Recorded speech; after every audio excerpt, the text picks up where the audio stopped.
राम राम किसान साथियों, जय श्री राम किसान साथियों आज बात करेंगे हम गेहूं की फसल के बारे में कि दूसरी यूरिया का प्रयोग कब करना चाहिए, कितनी कितनी मात्रा डालनी चाहिए और हमें अपनी दूसरी यूरिया के साथ हमें कौन कौन से खास पोषक तत्व डालने चाहिए, उर्वरक को मिलाकर डालना चाहिए जिससे हमारी गेहूं की फसल का संपूर्ण विकास हो सके। इस वीडियो के अंत में मैं आपको एक ऐसे खास फार्मूला के बारे में बताऊंगा जिसका खर्चा आपको बहुत ही कम आएगा, लेकिन यदि आप इसका प्रयोग करेंगे किसान भाइयों तो आपको गेहूं की फसल में ग्रोथ अच्छी होगी, कलों की संख्या अच्छी होगी, फुटाव भी काफ़ी बहुत ही बढ़िया फुटाव होगा। तो ज़्यादा फुटाव होगा। किसान साथियों आपको क्या करना है, वीडियो को सबसे पहले आपको वीडियो पूरी अंत तक देखनी है कि किसान साथियों आपको पता चल सके कि कौन से खास खास खाद हैं, कौन से खास उर्वरक हैं। तो किसान साथियों यदि आप हमारे चैनल पर पहली बार आए हैं तो चैनल को सब्सक्राइब करें, बेल आइकन को ज़रूर दबाएं। किसान भाइयों गेहूं में दूसरी यूरिया का प्रयोग करने से पहले सबसे पहले आपको दूसरी सिंचाई करनी है।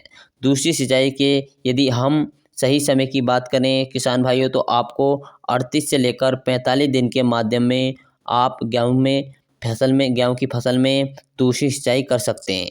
दूसरी सिंचाई आपको करते समय कुछ चीज़ों का ध्यान रखना है, जिससे साथियों दूसरा पानी आपको कम से कम दूसरा पानी तो लगाएं, कम मात्रा में लगाएं और अधिक मात्रा में पानी नहीं भरना चाहिए।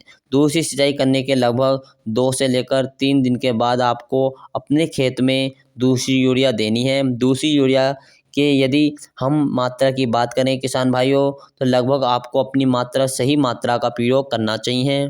किसान साथियों जो आपको दूसरी यूरिया लगाएं तो दूसरी यूरिया लगाते समय आपको सावधानी रखनी है। सबसे पहले जो आप दूसरी सिंचाई करें पानी की मात्रा ज़्यादा नहीं भरें कि पानी आपने कति मेड़ के बराबर भर दिया, इतना पानी कभी नहीं भरें किसान साथियों, जिससे आपकी गेहूं की फसल में हानि हो जाए। किसान साथियों बात करते हैं आपको दूसरी खाद का प्रयोग कैसे करें, कितनी कितनी मात्रा दूसरी सिंचाई में करनी चाहिए। तो किसान साथियों आपको 40 से लेकर 45 किलोग्राम प्रति एकड़ के हिसाब से यूरिया का उपयोग कर सकते हैं आप। यह ध्यान देने वाली बात है कि किसान भाइयों सिर्फ आपको यूरिया डालने से हमारी गेहूं की फसल का संपूर्ण विकास नहीं होगा। यह आपको ध्यान रखने वाली बात है कि यूरिया डालने से संपूर्ण विकास नहीं हो पाएगा हमारी गेहूं की फसल में।